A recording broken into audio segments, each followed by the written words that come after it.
Welcome to Off the Record, Marketing Deconstructed. On today's podcast, we are going to dive into audience by social media platform and how you can use those platforms and that information to your advantage when you are trying to reach and market to your ideal client.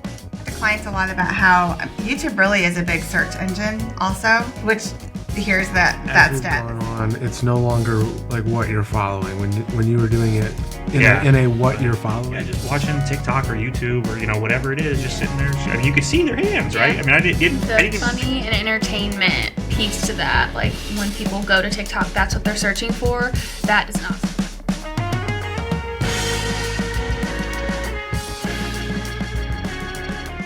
So you guys, let's kind of dig into demographics by social media platform. We use social media a lot. We do it organically. We use paid social. We do all kinds of things. And I think it's important as our clients rely on us to understand what the demographics of each platform are and how we can put our clients on the right platform based on who they're trying to target. So I pulled some numbers from the most up-to-date statistics on platforms, and so we know them, but I'll just kind of share these with our audience that's watching. So the number one platform that people are on and using is Facebook. Facebook has over 3 billion monthly active users on the platform, and they have over 2 billion daily active users on the platform. And then Facebook Messenger, which is also part of that, has 979 monthly active users.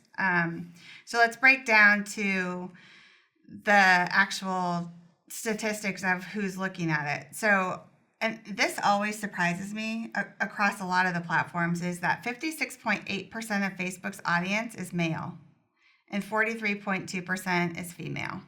I always think the female audience is higher on all the social media platforms, so it always surprises me. 31% of Facebook users are 25 to 34 years old, and that is the largest age group on the platform. 89% of social media marketers use Facebook, and the average user spends 19 hours, 47 minutes on Facebook each month. Reasons for using Facebook are really to message friends and family. So that's kind of how Facebook breaks down. Anything surprising on that for you guys? I'd say the gender demographics of that are surprising. I didn't necessarily think it'd be like reversed or anything like that, but I figured it'd be pretty close to 50-50. Yeah. So I thought it would follow the population trend, which is very, very close. I think it's like 1% difference between the two, something like 49.5 to 50.5 or something like that. But I thought it would closely follow the population trend. although I would say that one thing that wouldn't surprise me, I wonder how much marketplace funnels that, because I do feel like places like eBay and Craigslist, in my experience, were places where it would be very male-dominated selling places. And oftentimes I look at marketplace and say only a guy would be thinking that's worth selling to the public and not just throwing away. Yeah. So I am curious, like how much that might drive some of that traffic as well. Yeah. Interesting. Okay. All right. So let's talk about YouTube. So stats on YouTube. So YouTube has around 2.49 billion monthly active users. Users watch 70 billion videos on YouTube Shorts every single day. That's a huge number. They consume around 1 billion hours of content on the platform. Around 63% of brands that post video content share it on YouTube. I think that's important. I mean, we're going to talk about video in future episodes, but I think that's huge for any of our clients that we do stuff with, is that YouTube's a place they need to be. It's a huge search engine. So YouTube is the second most common video distribution channel after Facebook.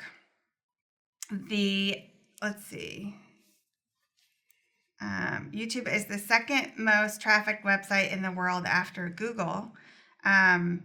So I talk to clients a lot about how YouTube really is a big search engine also, which here's that stat, the second most used internet search engine.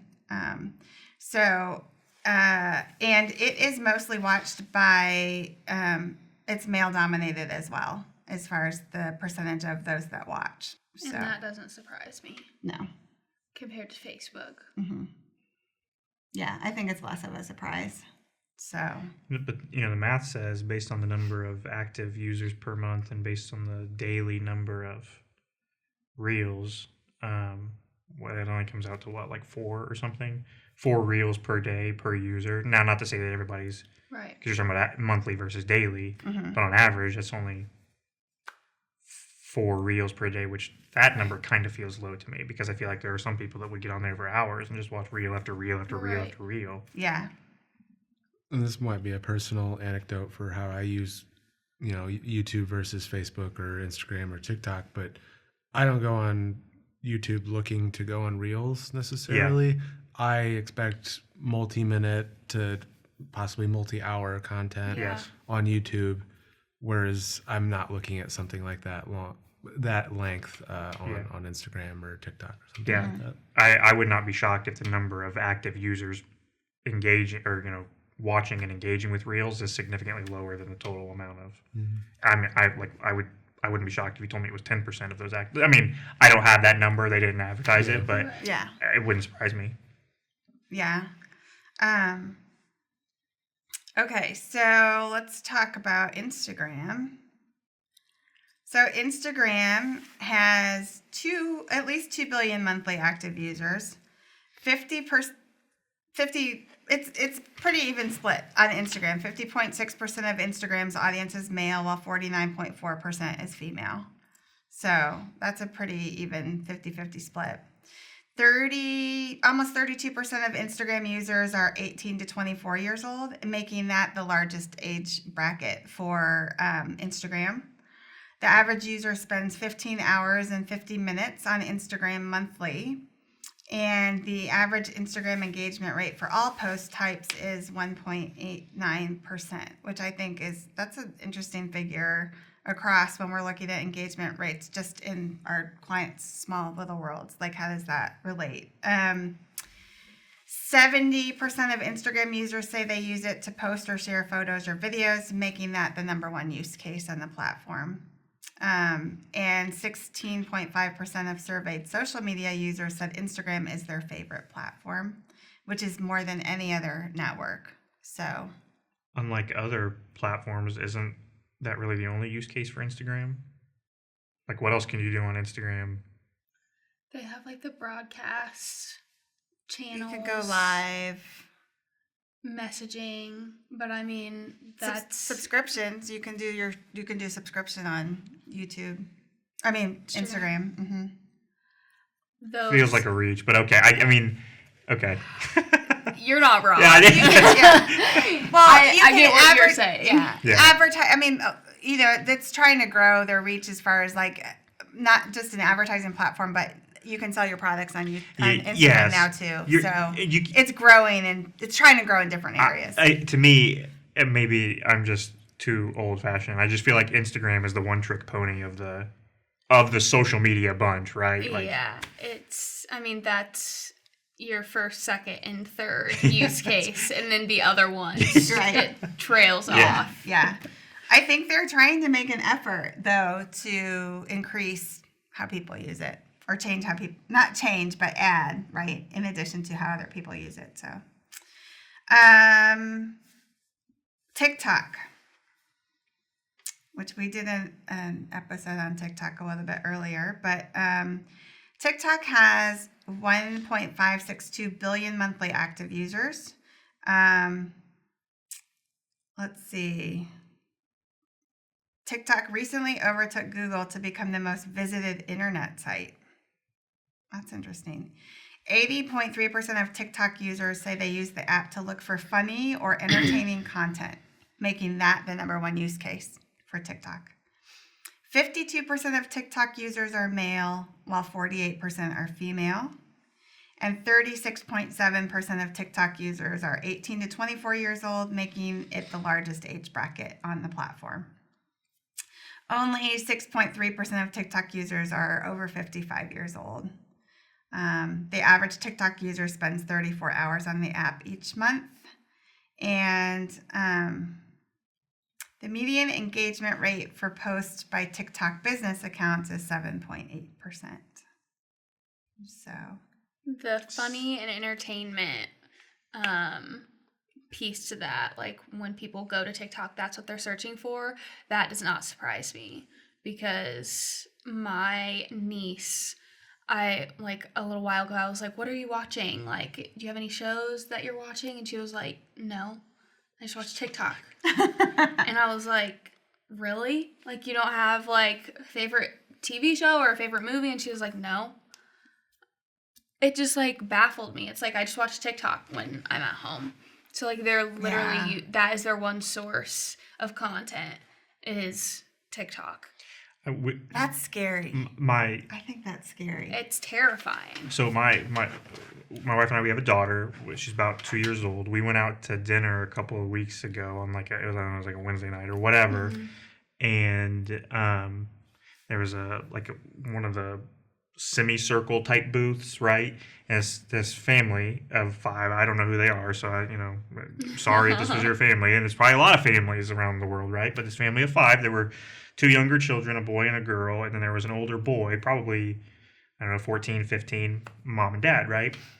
The 2 youngest kids each had an iPad and they had their headphones on, their big headphones, watching TikToks, and then the mom was also on an iPad.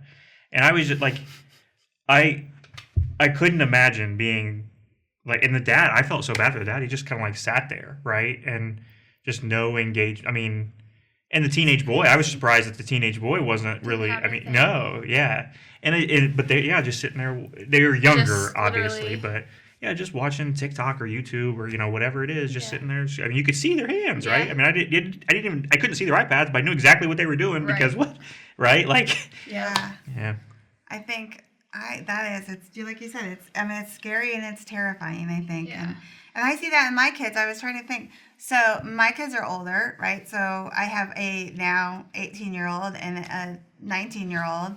And my sister came in our house the other day and asked my 18-year-old, what are you watching? Like, what do you like to watch? Any movies or TV or whatever? And he said, yeah, I don't really watch TV. And as he's scrolling, right, on TikTok.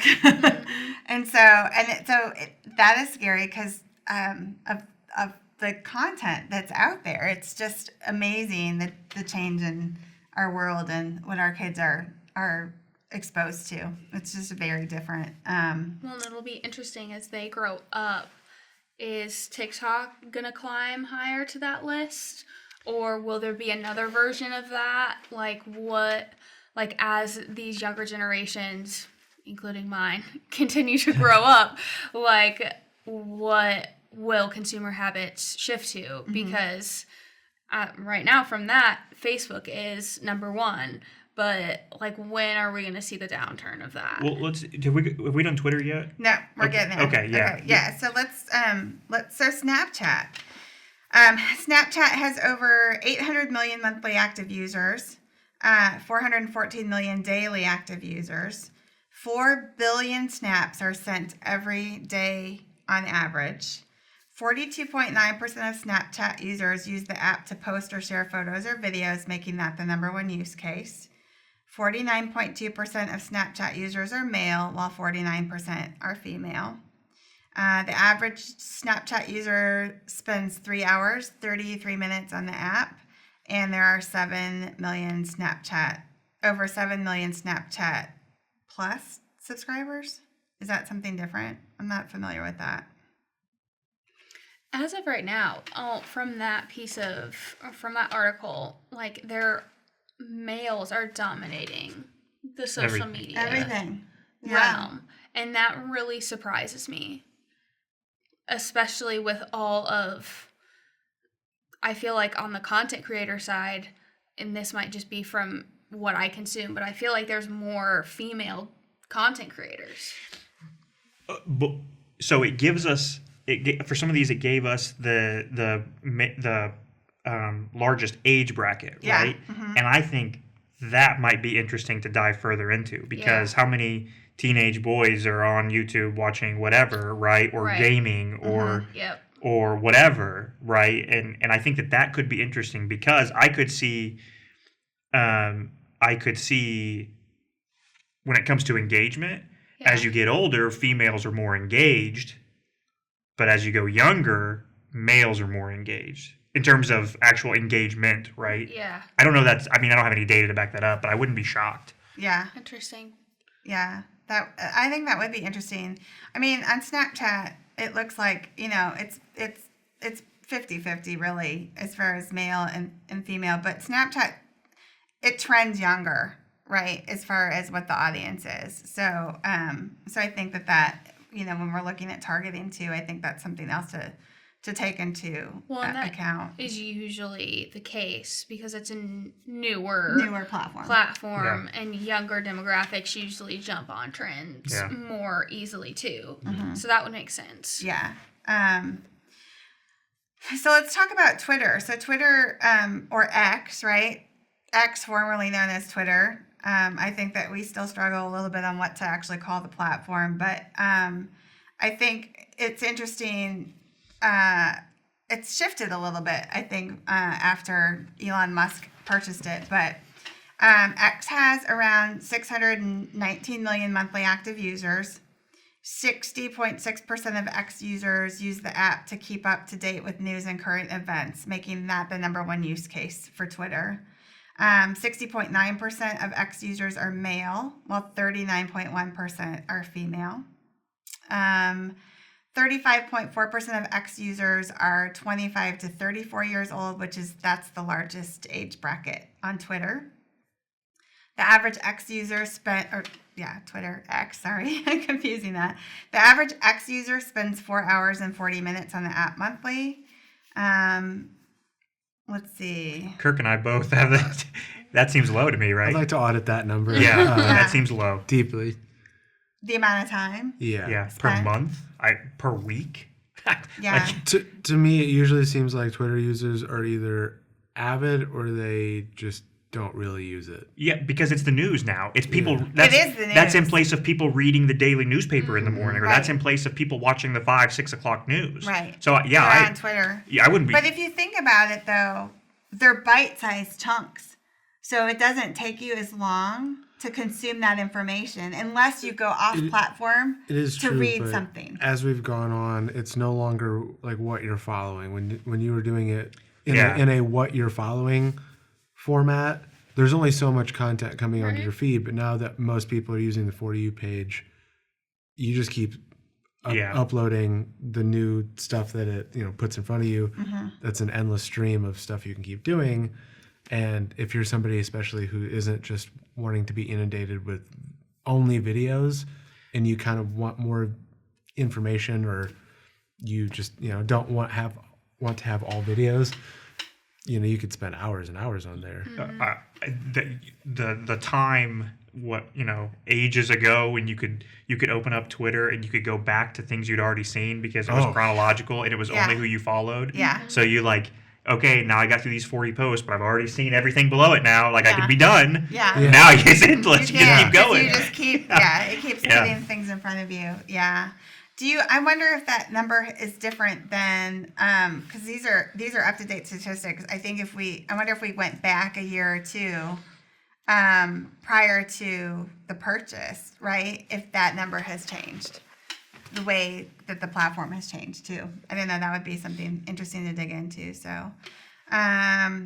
okay. I think Pinterest.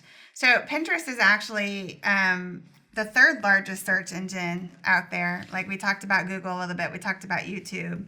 And then so here's the stats for Pinterest. It has around 498 million monthly active users. Only 22.4% of Pinterest users are male, while 69.5% are female. 61% of users say Pinterest is where they go to start a new project. 46% of Pinterest users have discovered new brands or products on the platform. I think that's really important because if you're trying to reach a mostly female audience and you have something that you want to get in front of that audience, I think a lot of marketers don't give Pinterest the credit or use Pinterest as much as they should to be in front of that audience. That's an interesting thing. But I think that platform so far of the ones we talked about is the most niche when it comes to your product, service, whatever. And I would argue probably more so service than product. Right. It's definitely underestimated, I think, but I think it depends what your offering is.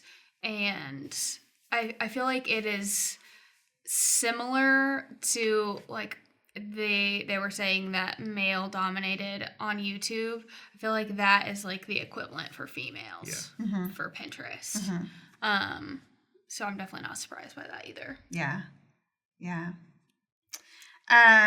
Okay, so let's say our last platform. Let's talk about LinkedIn.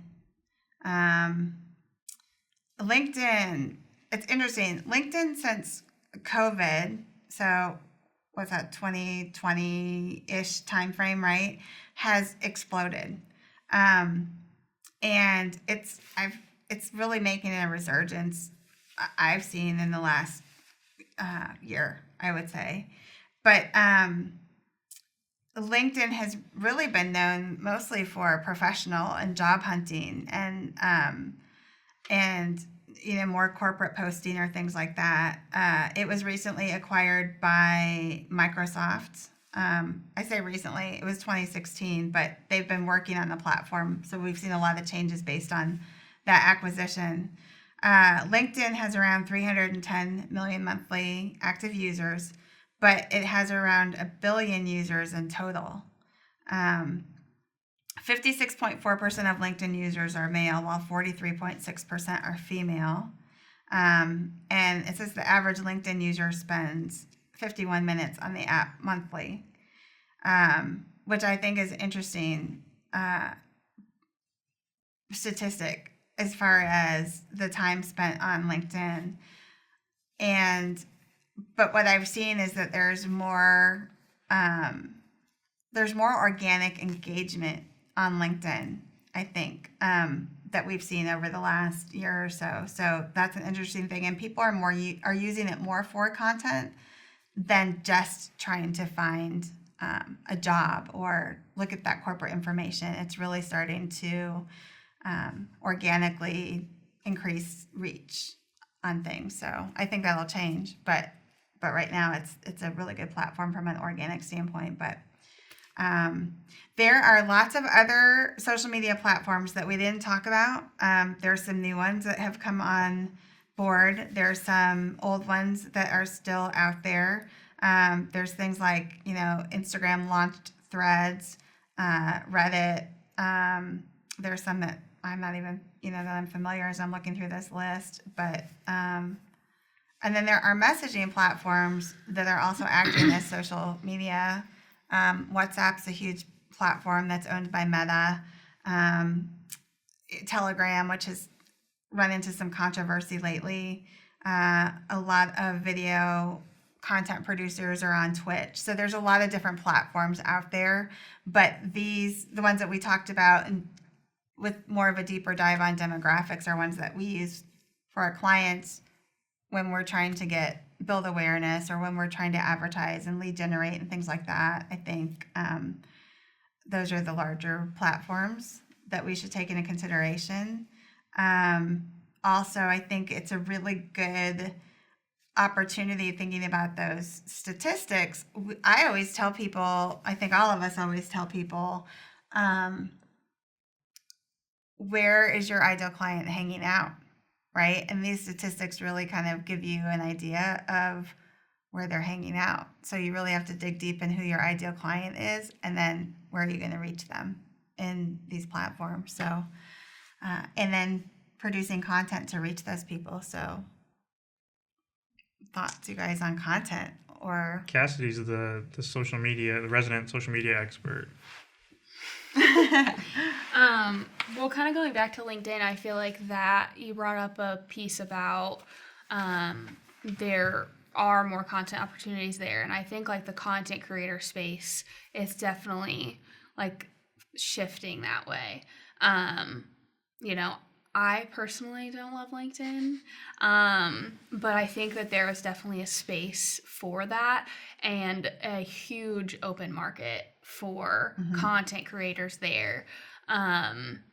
I'm not sure on the monetary side of things, like if they have like the infrastructure to support creators like YouTube and Meta does. But I'm sure if they don't have it, like that is in their future for sure. Yeah, I think they're probably moving away from that. They used to actually have a I don't know what a subscription, not a subscription, it's not a subscription, but it's like you could join it as, you know, a business, you could join it as a personal, you could also join it as a creator, and they played around with that, and that was something that did not resonate on LinkedIn. So that option actually isn't there anymore. They played around with, you know, you could do a video in your LinkedIn profile, and you can add links to your LinkedIn profile now, but you can't actually have a moving video in your like your profile picture.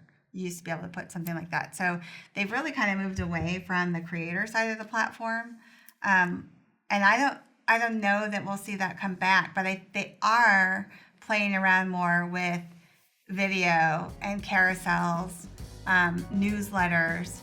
It's definitely less of a creative platform and more of a way to reach that B2B audience. Thank you for listening to today's episode of Off the Record Marketing Deconstructed. If you would like more information about our team, you can follow us on social media at 5 and Rise, or you can visit our website at 5andrise.com.